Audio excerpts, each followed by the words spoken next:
लोगों के सामने मैं एक ऐसे महान दानी का चित्रण पेश करने जा रहा हूं, पौराणिक कथाओं के आधार पर, जिसका नाम बड़े प्रेम के साथ लिया जाता है।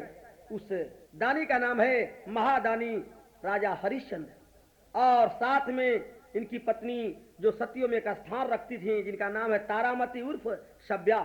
ये तो गाने का शीर्षक रहा, लेकिन गाने की भूमिका आप सुनेंगे। कवि लिखे हैं क्या कि दानी हरिश्चंद्र सिरताज, दानी हरिश्चंद्र सिरताज, अरे देखल सपना में महाराज, देहली दान में अयोध्या का राज।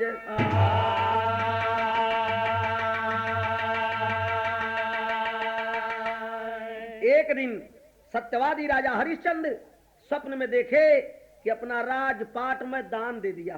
भैया हो, ये तो स्वप्न का बात है, लेकिन एक आगे एक तर्ज कभी लिखलन, और तर्जवा हुआ वजन थोड़े दिन पहले बड़ा जोर से चल रहा कि अरे बाबा विश्वनाथ के, अरे कितनी पावन बाबा विश्वनाथ की काशी नगरी, कितनी पावन बाबा विश्वनाथ के काशी नगरी, कितनी पावन बाबा विश्वनाथ के काशी नगरी।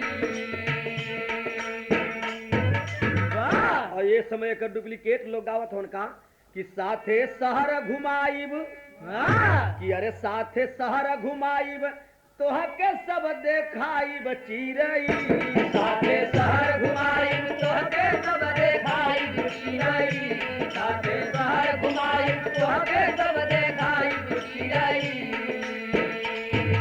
वाह, तनी निदिया के बतिया स्वपन वाली राजा हरिश्चंद्र का सुनला कि निदिया रूठल फूटल, त निदिया रूठल फूटल पहली जब किरनिया धरती पर, निदिया रूठल फूटल पहली जब किरनिया धरती पर, निदिया रूठल फूटल पहली जब किरनिया धरती पर। अरे निदिया रूठल फूटल पहली जब किरनिया धरती पर, अइले विश्वामित्र जी, अइले विश्वामित्र को पितले वे मांगनिया धरती पर, अइले विश्वामित्र को पितले वे मांगनिया धरती पर, अइले विश्वामित्र को पितले वे मांगनिया धरती पर। अरे सपना में जब राज ताज तू राजा जी गंवला, अरे सपना में जब राज ताज तू राजा जी गंवला, अरे सपना में जब राज ताज जब राजा जी गंवला, अरे सपना में जब राज ताज तू राजा जी गंवला, अरे तजल कहे मोह नहीं, अरे दानी का ढोंगर चवला, तसिहरे रोम रोम, वाह तसिहरे रोम रोम, नृप का पे बदनिया धरती पर, सिहरे रोम रोम नृप का पे बदनिया धरती पर, सिहरे रोम रोम नृप का पे बदनिया धरती पर, सिहरे रोम रोम नृप का पे बदनिया धरती पर। भाई साहब, विश्वामित्र जी सवेरे सवेरे हरिश्चंद्र के पास पहुंचलन हैं, आवाज देते हैं कि रे राजा हरिश्चंद्र, तुम दानी बनते हो तो मुझे दान चाहिए, क्या ढोंग रचाए हो? जब स्वप्न में तूने सब कुछ दान दे दिया, ताज राजपाट सब कुछ, तो अब फिर भी राजा बन करके बैठे हो, तुझे शर्म नहीं आती है और तुम दानी बनते हो अपने को? तो ऐसा करो कि मैं भी एक चीज मांगने के लिए आया हूं। तो भैया यहाँ एक तर्ज बा, और बड़ी कचाका तर्जबा, तर्जबा हुआ तरीके बढ़ा दो मास्टर। निक लागे तोरी, निक लागे तोरी रानी हो चोनिया, निक लागे तोरी रानी हो चोनिया, निक लागे तोरी रानी हो चोनिया, निक लागे तोरी रानी हो चोनिया, निक लागे तोरी रानी हो चोनिया। वाह, अरे निक लागे तोरी रानी हो चोनिया, अक्का करबू सर गवा क जोनिया, अक्का करबू सर गवा क जोनिया, अक्का करबू सर गवा क जोनिया, अक्का करबू सर गवा क जोनिया, सर गवा क जोनिया। वाह, लेकिन तरीगनवा का बतिया सुनाई त तरजवा, लेकिन भाव कवि दलन कि राजा छोड़ल अयोध्या का राजावा, राजा छोड़ा ले अयोध्या का राजा, राजा छोड़ा ले अयोध्या का राजा, राजा छोड़ा ले अयोध्या का राजा। अरे राजा छोड़ल अयोध्या का राजावा, दिल कौशिक कदमवा में ताजावा, दिल कौशिक कदमवा में राजा, दिल कौशिक कदमवा में राजा, दिल कौशिक कदमवा में राजा, दिल कौशिक कदमवा में राजा। तब 20,000 मुनीश्वर रहो मंगले, 20,000 मुनीश्वर रहो मंगले, 20,000 मुनीश्वर रहो मंगले, 20,000 मुनीश्वर रहो मंगले। आ कहले नदनवा में दक्षिणा हो दिहले, कहले नदनवा में दक्षिणा हो दिहले, दक्षिणा हो दिहले। अरे बाबू गिरल धर्मवा में गाजवा, रे राजा छोड़ल अयोध्या का राजावा, छोड़ा ले अयोध्या का राजा, राजा छोड़ा ले अयोध्या का राजा, राजा छोड़ल अयोध्या का राजावा, राजा छोड़ल अयोध्या का राजावा, रे राजा छोड़ा ले अयोध्या का राजा, छोड़ा ले अयोध्या का राजा, छोड़ा ले अयोध्या का राजा। ए भैया विश्वामित्र जी 20,000 स्वर्ण मंगलन है। आहा भैया हो ये बात सुन करके अब हरिश्चंद्र सोचे लगलन कवन चीज की सब कुछ दे देला बाटी, सोचत का बाटन तेरी बा यहाँ पर कि अरे काजर ना लागी कीर्ति में कबो, कि अरे काजर ना लागी कीर्ति में कबो, भानु के वंश कंत पे धवल रही चादर रहो, चादर रहो, चादर रहो, चादर रहो, चादर।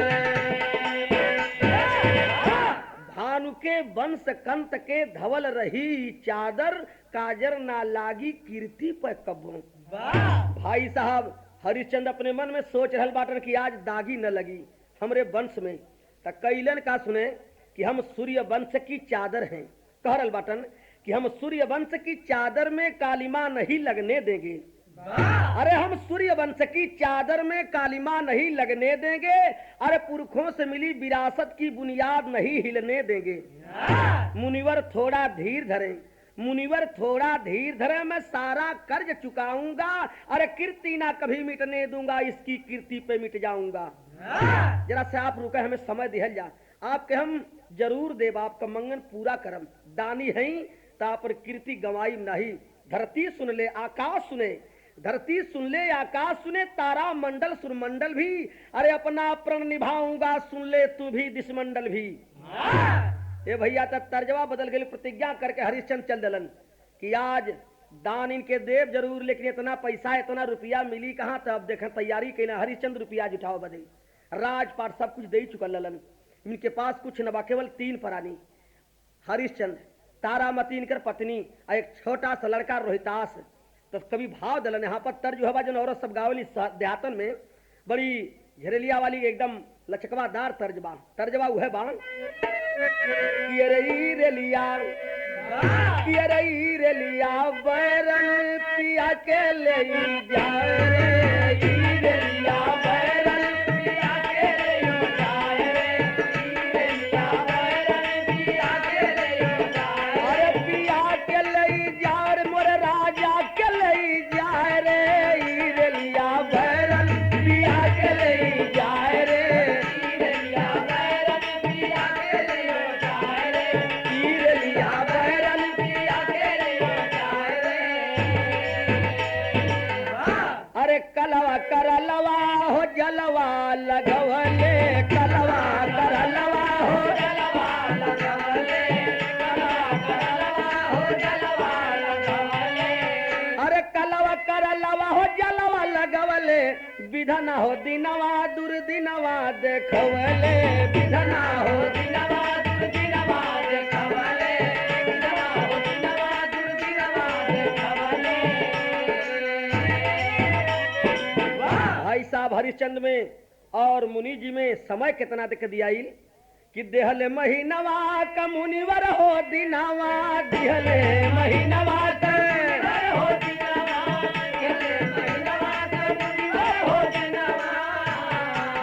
अरे शिष के शारद बिलखे नारद जी का बिनावा, शिष के शारद बिलखे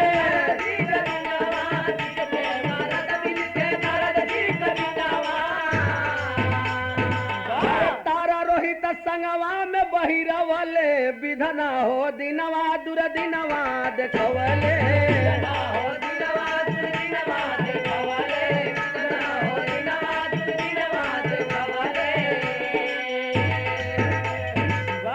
तीनों प्राणी अपने के राजा हरिश्चंद्र और सत्यवंती तारामती बेटवा रोहितास तीनों प्राणी जब काशी नगरी में अपने के बिका बदे जाए लगलन है तो वो समय बड़ा कारुणिक भाव कवि दहन का कि राजा रानी संग में बिलख रोहित लाल, भूख प्यास से तड़प तड़प के करने लगे सवाल।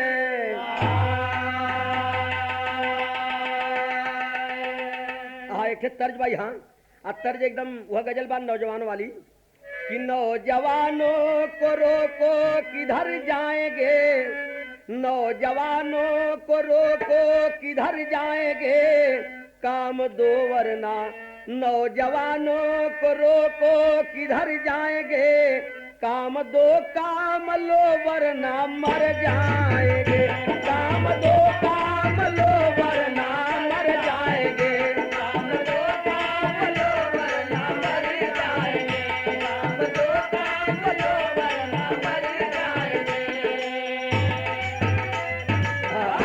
लेकिन ये भैया जवन की काल राजा रहलन आज भिखारी बन के अपने के बिका बद जातवन तो भाव कवि लिखलन भगवान के कोसते हुए का कि विधान कैसनी तोहरे विधान बनल, जय अग्नि से बचावे अग्नि में जरल, जय अग्नि से बचावे अग्नि में जरल, जय अग्नि से बचावे अग्नि में जरल, जय अग्नि से बचावे अग्नि में जरल।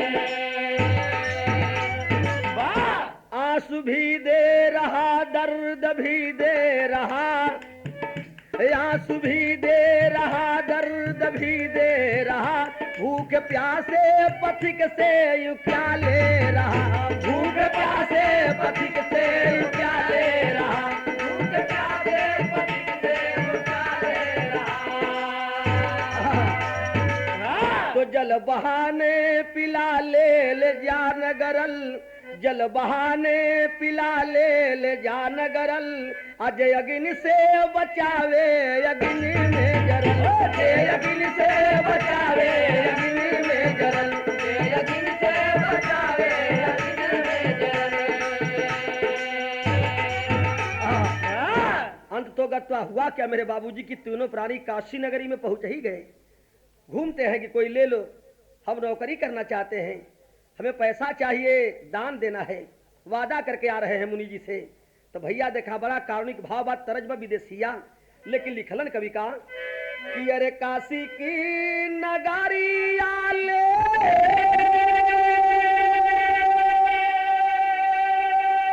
अरे बेटवा में हरिया हो, हर भैल राजा जी हो बेचे के शरीरिया, सजल सपनावा में लगल अगिनावा हो, रोवेल विधाता लिखी लगे तकदीरिया, रोई के रोहिता कह बतिया धर्मा के हो, बाबू के बिकाता नहीं देखी है नजरिया, उठल तूफानावा बा राजा जी की मनावा हो, विप्र कैल तारा रोहित संगे खरीदरिया। एक पंडित जी रानी के खरीद लेलन और जब रानी के खरीद लेके चले लगलन है, छोटका बचवा भी साथे साथे चल रहे कि माई हमके छोड़ के जाते हो, हम कैसे रहब, बाबू के विकास हम नहीं देख सकत है। तो एक पंडित जी रानी के खरीद तारामती के ले जाके घरे चौका बर्तन करावलन, बेटवा रोहितास गोई साथे साथे रहे लगल, जब सफर तो काम करे कौन तरह जीवन चलत बा। लेकिन राजा का बात सुना कि राजा कहा बिकैलन, ई देखें एक ठे भाव बा, जब बिक गईलन है लोग पत्नी और बचवा के बिकत देखलन तो उस समय का बड़ा कारुणिक दृश्य कवि लेहलन का चंदन मल्हार, लेकिन देहात में गावल जले गीत और तो गावली और गीतिया का लाइन बा कि बहना ओ अखिया है प्यासी प्यासी मनवा में पूरन मासी, अब तक ना आयो मेरो साजना है बहना, अब तक ना आयो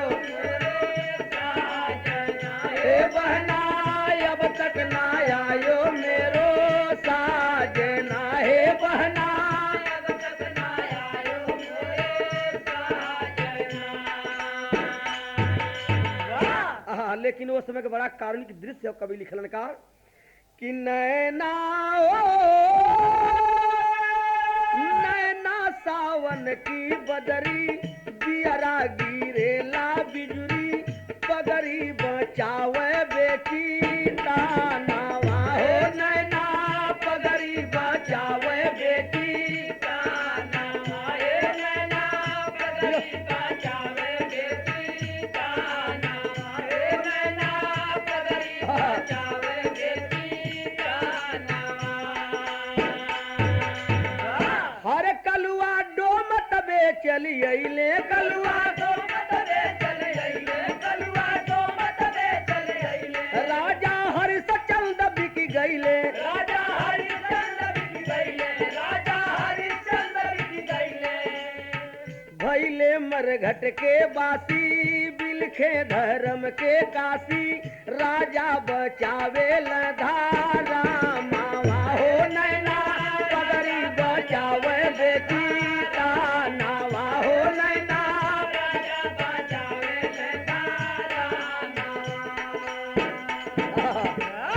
राजा कल्लू डोम पहुंचल हो, राजा हरिश्चंद्र के ऊ खरीद ले, वो अपने घरे ले जाकर इनको ड्यूटी दिया, श्मशान घाट पे बिना कर लिए कोई भी लाश जलाने के लिए आदेश मत देना, ये पहरेदारी काम श्मशान घाट पर राजा हरिश्चंद्र करे लगलन भैया हो। लेकिन वो मुनि जी के वह पैसा ले करके और जौन बात दान दे दहलन, लेकिन अपने लोग बिका के मरघट पर रखवाली करत हवन और पंडित जी के यहाँ चौका बर्तन काम करत ही रानी। तो भाव दिल तर्ज कवि बा कि नागन काधा के समझावे का कर अइला पानी में, नागन काधा के समझावे का कर अइला पानी में, नागन काधा के समझावे का कर अइला पानी में। अरे रोहित लोहे गइले फुलवा सुलवा गड़ले जियरा में, रोहित लोहे गइले फुलवा सुलवा गड़ले जियरा में, रोहित लोहे गइले फुलवा सुलवा गड़ले जियरा में। अरे जोग शक्ति से नागदेव को विश्वामित्र पठाए, यार विश्वामित्र पठाए, विश्वामित्र पठाए, विश्वामित्र पठाए, विश्वामित्र पठाए। अरे फूलवा लोहट बनावा में तू बचवा को डसवाए, फूलवा गड़ले जियरा में, आ बुझल आखिरी बाहो गुलावा फूलवा गड़ले जियरा में,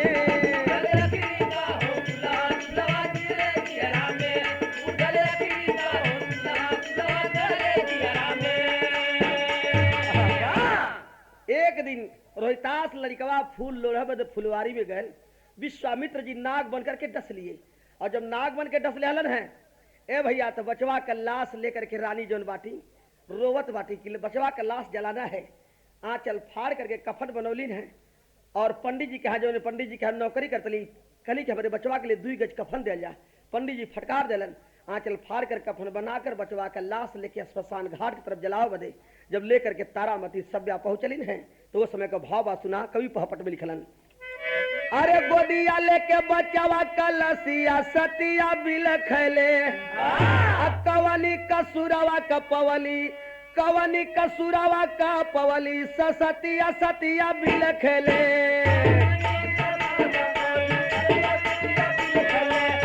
कसुरवा कपवली, सतिया सतिया बिलखले, कवन कसुरवा कपवली, सतिया सतिया बिलखले, सतिया बिलखले, कवन कसुरवा कपवली, सतिया सतिया बिलखले, कवन कसुरवा कपवली, सतिया सतिया बिलखले। अरे आधी रात ले लाश लाल के मरघट पर है आई हो, 18 राजा बोल पड़े क्यों करती हो ढिठाई हो। अरे बिजुरी चमकल देखली जब सूरतिया सतिया बिलखले अरे बिजुरी चमकर देखला जब सूरतिया सतिया बिलखले अब बिहर गईला बा राजा जी का छतिया सतिया बिलखले राजा जी का छतिया सतिया बिलखले बिहर गईल बा राजा जी का छतिया सतिया बिलखले बिहर गईल बा राजा जी का छतिया सतिया बिलखले सतिया बिलखले सतिया बिलखले बिहर गईल बा राजा जी का छतिया सतिया बिलखले बिहर गईल बा राजा जी का छतिया सतिया बिलखले। भाई साहब लेकर बचवा के लाश श्मशान घाट पर रात के समय बढ़ल जाती। हरिश्चंद्र पहरेदारी कर रहे थे, देखते ही कोई औरत जो है बचवा के लाश लेकर श्मशान घाट पे आ रही है। आवाज देते हैं कि कौन है तू? यहाँ मेरा नियम चलता है, मेरे मालिक का लुडोम का आदेश है, बिना कर लिए कोई भी लाश जलाने नहीं दूंगा। मुड़ करके रानी जब देखलिन है अपने पति हरिश्चंद्र के पहचान गईलिन, देखौलिन कि स्वामी ये तोरे बचवा का लाश और देख ला, बचवा के तोरे तन ढका बदे 2 गज कफन तक ना मिलल, लेकिन हम तुम्हें कर कहाँ से दें? स्वामी एक लाश जौन बाई जलावा दा, बिना कर ले आहा। लेकिन हरिश्चंद्र कहला ठीक है, हम पहचानते कि मेरे बचवा का लाश हो, लेकिन मेरे मालिक का आदेश है, बिना कर ले हम जलावा नहीं दे। बाहर वसूल सिद्धांत और धर्मधारी दानी पुरुष हरिश्चंद्र। तो कवि के 2 लाइन लिखना पड़ा यहाँ पर का आला के प्रमाण आए कि अरे धर्मी न छोड़े लाधा राम का डगरिया भैया, धर्मी न छोड़े लाधा राम का डगरिया भैया,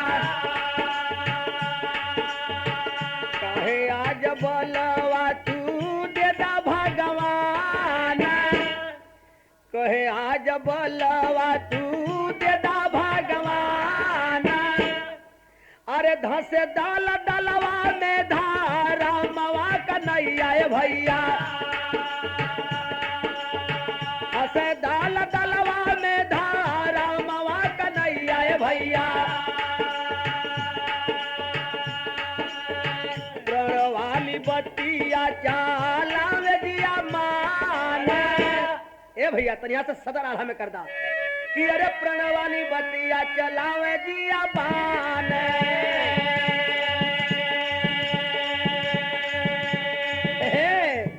अरे कर बिना लसिया नहीं हवा हो जरी है, अरे ना तो चल जाई मोरे धर्म कयान, अरे कहरानी बिना हो कफनावा के लसिया, अरे भैलिया भागन बेटा तजल परान,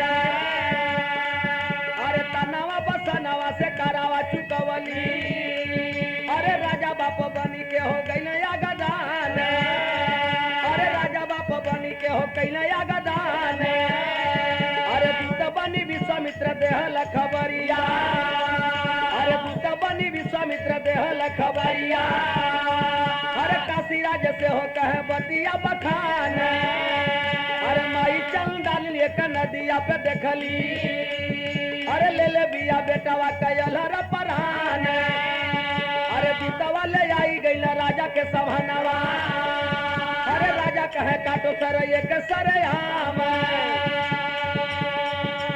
भाई साहब तीसरे बार फिर विश्वामित्र जी धोखा कर दिए, जा करके काशी नरेश रामनगर के राजा खबर दिए के रे राजा एक ठे डाइन बचवा कर लेकर के श्मशान घाट में बचवा का लाश बैठल बा, लाश खा ले। भैया हो राजा के 2 सिपाही पहुंचलन है और वो डाइन के लाश के साथ रानी के पकड़ कर काशी नरेश राजा के दरबार में पेश कर दिए। राजा बार बार सवाल करते थे, रानी अपने मजबूरी पर आंसू बहावा, कोई जवाब न दे। भाई साहब राजा मृत्युदंड का आदेश दे दिए रामनगर के राजा, और राजा के 2 सिपाही कल्लूडोम के पास गेलन, कोई अपना नौकर दो, एक डाइन मिली है, चुरैन मिली है, बच्चे की लाश खाती है, गर्दन अलग करना है। नया नया नौकर हरिश्चंद्र कल्लूडोम के आया ललन, और उस समय कल्लूडोम का आदेश पौलन तो हरिश्चंद्र फावड़ा लेकर वो डाइन के गर्दन काटा बदे। जब पहुंचला न काशी नरेश के दरबार में, आवाज दिला कि कहाँ है वो डाइन। राजा इशारा कर दिए कि वो जो डाइन खड़ी है वही है वो डाइन। अपने पत्नी के देखलन गोदी में बचवा का लाश अपने रानी तारामती के पहचान गिला। हरिश्चंद्र चूंकि मालिक का आदेश है इसलिए गर्दन काटना है, सब कुछ जानते हुए करेजा रोवत है, लेकिन बात को दबा लिए। तो लास्ट में कभी एक बात लिखलन का कि लेके कटारी हरिश्चंद्र सोचा मनवा, अरे कैसे जीवन संगतिया कमारी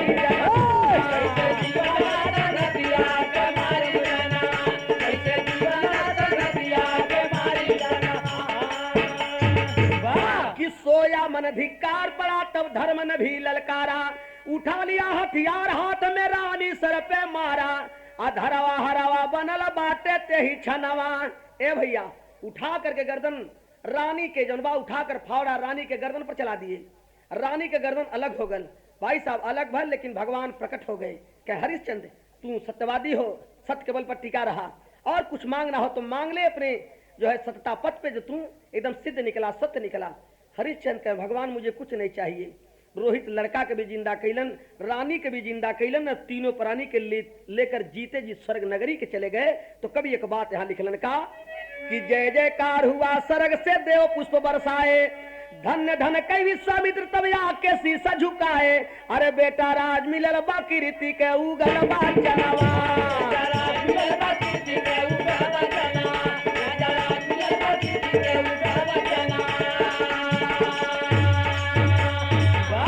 तो गुरु गणेश गुरु राम लाल चंद्रिका चमन के माली। अरे गुरु बच्चन की बगिया की सजी है डाली डाली हो, काजर ना लागी कीर्ति पे कब्बो। अरे बेचल रावा कवि का गीत सरस रस गागर, काजर ना लागी कीर्ति पे कब्बो। बेचल रावा कवि का गीत सरस रस गागर।